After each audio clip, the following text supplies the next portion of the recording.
BBC Audiobooks presents Doctor Who, The Celestial Toymaker by Jerry Davis and Alison Bingeman, read by Peter Purves.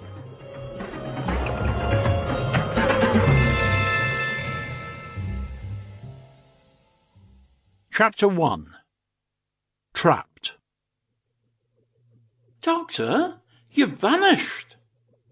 Dodo and Steven stared with disbelief at the hexagonal control board of the TARDIS. A moment before, the Doctor had been standing there. Now, he seemed to have vanished into thin air. What?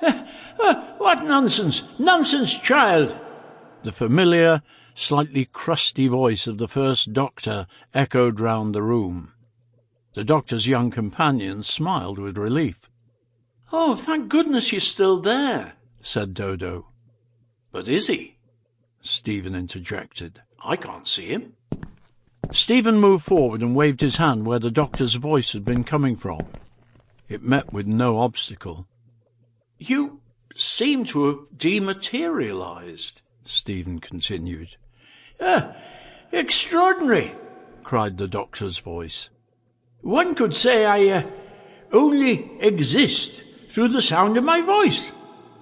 Do you think this is something to do with the refusions?" queried Dodo anxiously, referring to the race of invisible aliens they had encountered on their previous journey. "It must be," Steven replied tersely. "No," came the Doctor's voice. "You're wrong.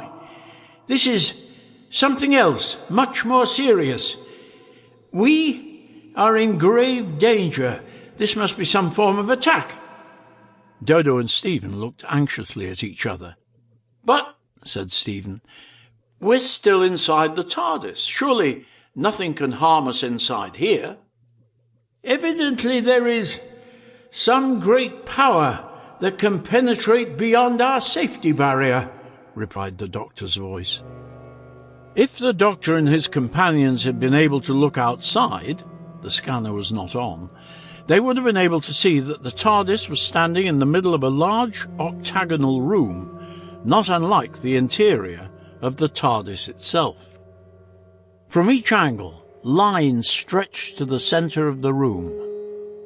The TARDIS was standing at the exact point where the lines intersected. The room was painted white, but seemed to have some sort of inner illumination, a kind of luminosity that radiated a soft incandescent glow. The only furniture visible was a simple, short wooden bench facing one of the walls, and, against the wall immediately behind the TARDIS, a wooden cupboard of a plain antique design. No one was inside the room.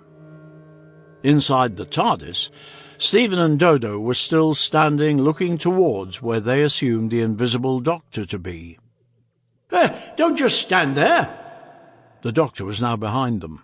They both jumped and turned to the new location of the Doctor's voice. Cha!